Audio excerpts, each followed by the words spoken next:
Motor e caixa de redução ou locomoção tangenciada? Essa é uma dúvida que permeia a maioria das pessoas do combate de robôs, principalmente aqui do Brasil. Primeira coisa, já queria que você deixasse aqui no comentário se você prefere motor com caixa de redução ou locomoção tangenciada. E por que essa dúvida? Hoje a gente vai falar sobre um projeto campeão da categoria End-to-End, agora da RCX, que foi o robô Biribia Antômica, da equipe Kimal Anisso. É um robô sensacional e ele quebrou um pouco do padrão que estava tendo aqui no Brasil. No Brasil, a maioria dos robôs, principalmente da categoria Ent e Beetle, estavam tendo locomoção tangenciada, que é esse sistema, onde você tem um motor e aqui o eixo que vai ficar em contato direto com a roda. O Biribia Antômica, ele é diferente, ele veio com um motor e uma caixa de redução e funcionou super bem. Então a gente vai conseguir ver todos os detalhes no vídeo de hoje. Uma coisa que a gente não pode deixar de falar é que o Biribia Antômica foi o primeiro robô a conseguir vencer o Sombra Ent. Sombra Ent, que foi o primeiro robô que a gente fez aqui do Projeto Campeões, está passando aqui atrás, teve mais de 30 vitórias seguidas e nenhuma derrota. Mas chegou o Biribia Antômica e conseguiu vencer ele. Então assim, ele já teve um feito histórico só de conseguir fazer isso. E outros detalhes a gente vai ver durante a apresentação do robô, como o caso de que ele foi nascer na competição e depois foram tendo vários ajustes até chegar ao primeiro lugar do pódio. Vou parar de falar um pouquinho e vamos olhar o vídeo, vamos aprender sobre esse robô, mas de primeira mão eu queria agradecer ao Pedro e toda a equipe que vai nisso, que gravaram o conteúdo, e eles são sensacionais, fazem vários robôs e mandam super bem. Quem sabe no futuro a gente não consegue fazer algo maior, mostrando ali um pouco dos projetos deles e tudo que eles competem, porque além do combate, eles são muito bons também nas categorias de sumô. Então é isso, galera, vamos dar uma olhada no vídeo e aprender um pouco mais sobre esse robô que trouxe o motor com caixa de redução e conseguiu vencer o maior Ent do Brasil. Opa pessoal, tudo bem? Meu nome é Pedro Andres e hoje eu vim aqui trazer o meu primeiro projeto da minha equipe Kimal Anisso, o Biribia Antômica. Cara, esse projetinho aqui, ele foi um projeto que rodou muito liso na competição inteira, por mais que ele foi fechado na competição. Eu não tive muito tempo para mexer nele e como a estreia dele foi na RCX, que já não é uma competição muito fácil, ele conseguiu levar o pódio mesmo não estando pronto e sem nenhum teste feito dele. Então, hoje eu vou trazer um pouco mais sobre ele, coisas que eu deixei de adicionar e coisas que eu adicionei na última hora, né, por conta da correria.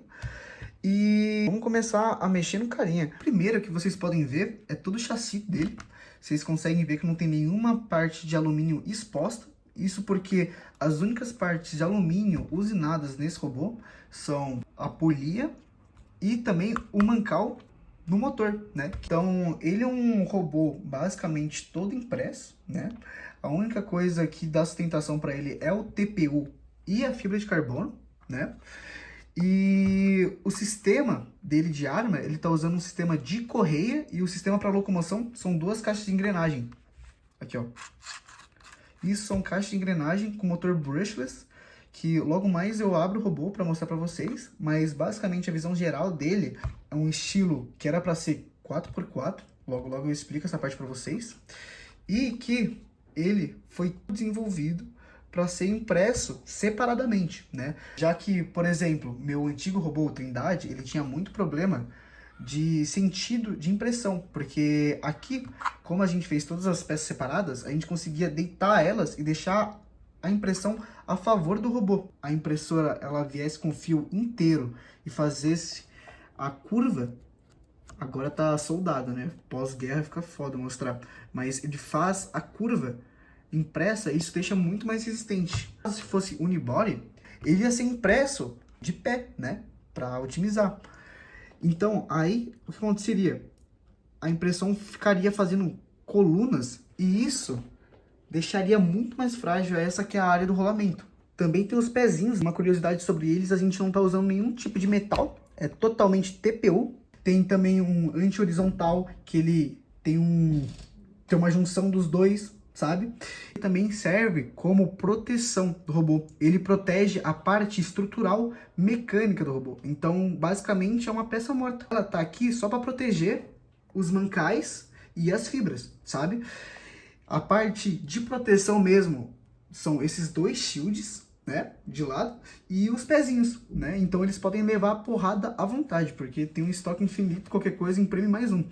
E uma coisa interessante desses shields, que eu já comecei a falar sobre eles, é que eles são angulados. né? Basicamente, o que eu fiz? Eu peguei uma bola, né, no software, eu coloquei basicamente a média dos vertical spinner do pessoal aqui do Brasil, né?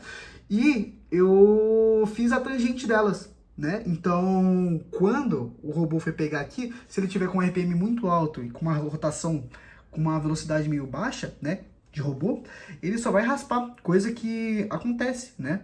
Aqui desse outro lado também, sabe? Então aqui tem muita marca de raspagem que é muito bem aonde vai pegar a tangente, sabe? Então isso aqui ajuda ao teu robô, já que ele já tem imã, ele já contém imã, logo eu mostro pra vocês, que ele já tá preso no chão, ele não consegue ser facilmente levantado, sabe? Então se vier aqui de raspão, basicamente ele vai ficar parado no mesmo lugar, sabe? Então chega de moleza, vamos abrir o robô. Tirei os parafusos aqui. Já tinha tirado esses dois antes só pra já deixar mais prático, né? Deixar aqui. E aqui a gente consegue ver um pouco do bichinho, né? Ele é espaçoso, incrivelmente por ele ser um ente, ele é largo, sabe? Ele é muito grande comparado com os robôs que estavam na categoria. E uma das principais coisas que a gente pode notar é o brushless da locomoção dele, né? Isso aqui, ele é um motor da Repeat, né? Deixa eu ver se vai focar. Aqui, ó. Repeat, que eles já vendem esse kitzinho motor com a caixa de redução, né? E para tocar esse sistema, a gente está usando um ESC 2 em 1, também da Repeat, né? Que ele vem um sistema AM32 e favorece muito mais na locomoção dos robôs, principalmente em questão de torque, já que esse robô, ele foi pensado para ser um robô 4x4, né? Até como vocês conseguem ver esses buracos aqui, né? Que não era para ter, porque ficariam as rodas e seria sistema de correia. Mas como teve um baixo tempo de ficar pronto, a gente acabou optando por só deixar duas rodas assim. Se estiver funcionando, a gente leva. Aqui o motor da arma, ele é um Cobra, né? Infelizmente, não era para ser esse motor que a gente usar. A gente usar um motor mais potente, porém muito mais leve, né? Que seria um T-Motor 2203.5. Ele seria até menor, como ele é tipo uma moedinha, ele caberia aqui certinho, sabe? E com isso chegou os improvisos. A gente só não usou o T-Motor por pura questão de não chegou os motores, sabe? Aqui é a eletrônica da chave geral, né? Tô usando uma Fingertech também. E o LEDzinho, né? Que não pode ficar sem, obviamente. A gente tem o ESC da arma, né? Que é um ESC de 40 ampere. Também não era para ser pensado esse ESC, era para ser um outro. E ele também, ele viria uma bateria 3S 430 mAh, sabe? Ele ficaria bem aqui e por mais espaçoso que seja, seria bem apertadinho, sabe? Contanto que a gente não fez proteção para esses carinhas, né? E chegou a dar problema de, tipo, ficar enroscando na eletrônica e tal. Porém, deu tudo certo. O sistema de arma é um sistema de polia, né? Cujo ele tem uma poliazinha dentada aqui e outra lisa, sabe? A relação, mais ou menos, é de 2.18, se eu não me engano. E o Cobra, ele tem um RPM muito baixo, né? Ele tava com, deixa eu ver se vai focar. Ele tá aqui com 1960 kV. Aqui, ó. 1960 kV. Coisa que não é grande coisa para um robô de combate, né? Cujo estamos agora com a categoria robôs batendo até 20k de RPM, né?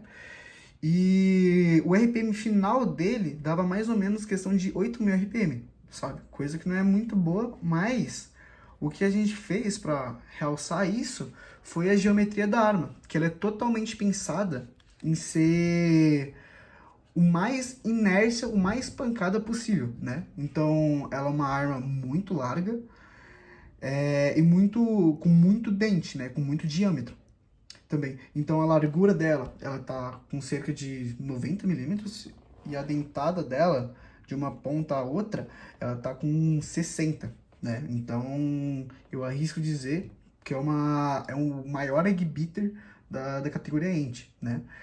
E a gente teve que fazer um sacrifício, né? É uma arma de apenas 120 gramas, então as paredes dela são bem finas, como vocês podem ver, cujo teve essa pancada aqui, que foi a luta contra o Sombra, né? Minha primeira luta que já deixou uma marca, coisa que talvez a gente tenha que mudar, né?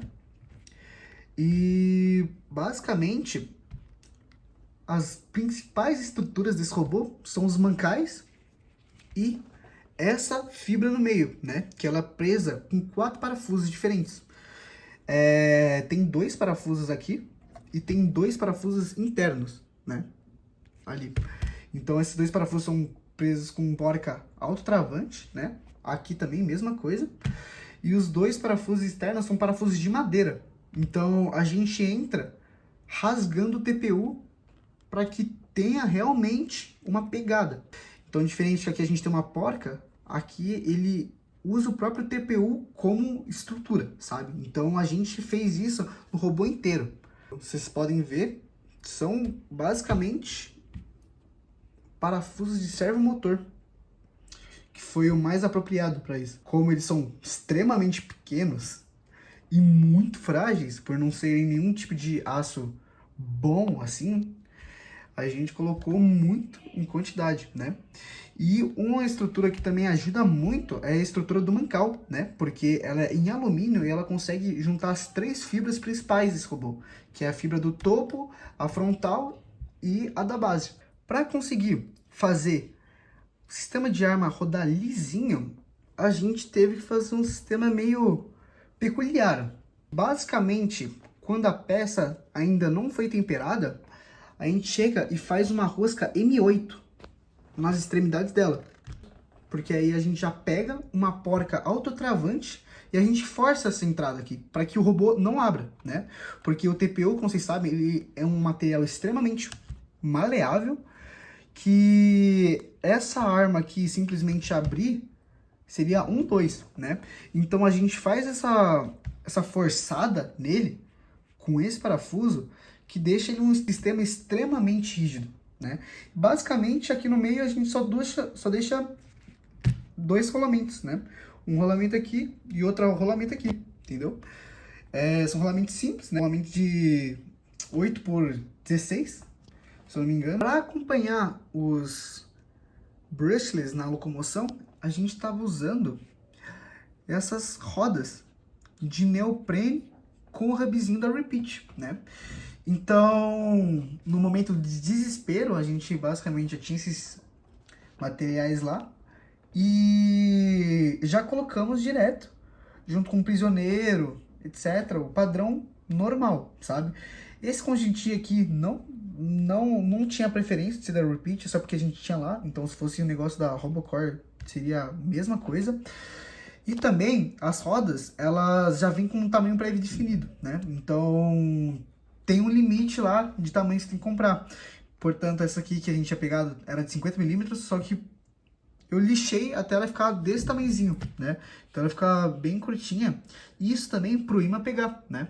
Porque não pode ficar tão alto, né? Então a gente tem 2 conjuntos de imãs, um aqui e outro aqui, né? Todos presos com um parafuso e uma porca.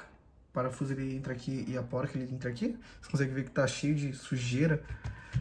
E isso aqui ele ajuda demais o robô porque ele deixa muito mais ágil, né? Já que não tem muito efeito de giroscópio.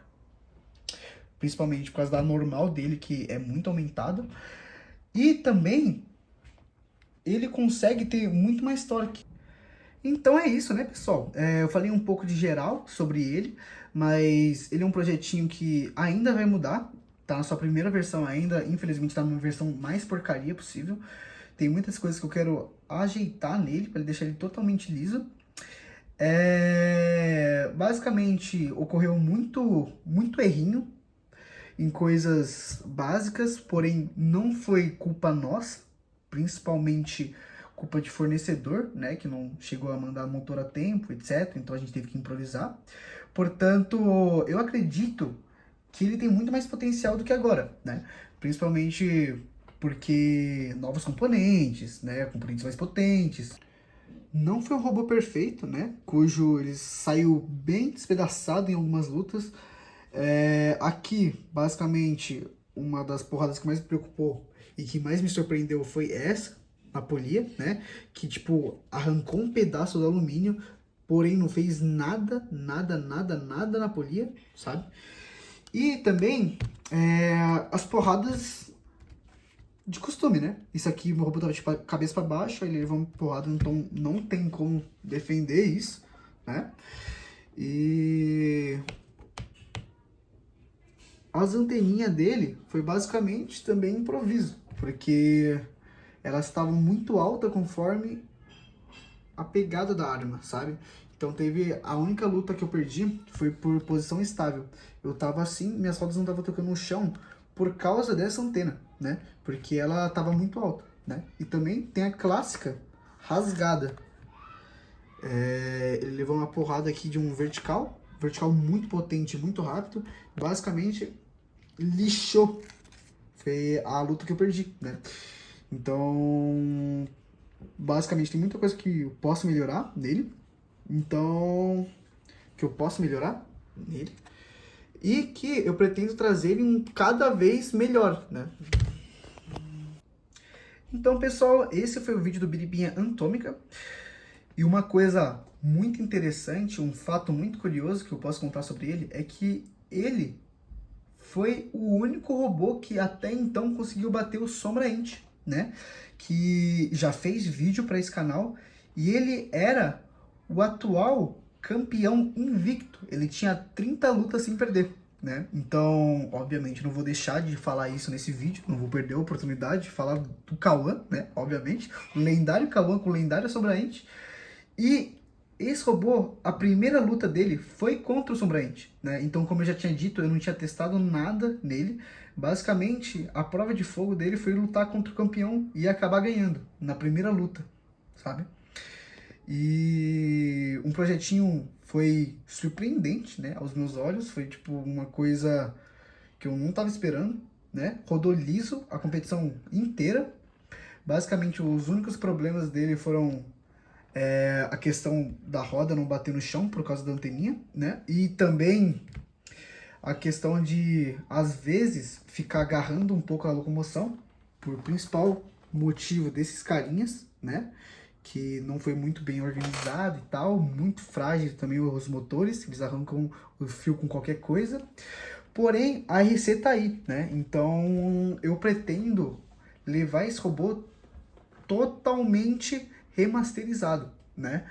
Com eletrônica nova, com motor novo, então deixar o desempenho dele ainda melhor, né? Então, boa noite. Falou, gente. Obrigado, viu? Se vocês gostaram do vídeo, já deixa o seu like, um comentário e não esquece de ativar o sininho. No final deste mês de setembro a gente vai ter a Copa Pinhão, eu vou estar presente lá. A UFO vai forte com vários robôs, poucos membros, mas a gente tem certeza que a gente vai conseguir construir uma boa história. E falando sobre os robôs, eu queria falar para vocês sobre E108. Esse é um robô que foi um marco muito importante na equipe UFO como um todo, porque a gente fez ele no ano passado para competir lá no Norwalk, nos Estados Unidos. A gente vendeu esse kit, a galera apoiou muito o projeto e ele vai ser produzido aqui no Brasil também. E uma coisa legal é que ele é todo patrocinado, ou seja, é um marco muito especial aqui para o canal. Porque tanto os motores, caixa de redução, eletrônicas vieram de uma parceria com a empresa Repeat Robotics lá dos Estados Unidos. Então, em breve, eu vou trazer um vídeo para vocês mostrando tudo. Como montar esse sistema de hub motor, como que funciona a caixa de redução e ele dando aí os seus primeiros passos. Ele vai competir na Copa Pinhão e esperamos ter um bom resultado. É isso, galera. Muito obrigado. Espero que vocês curtam o vídeo e vamos seguir aqui fazendo conteúdo de combate de robôs.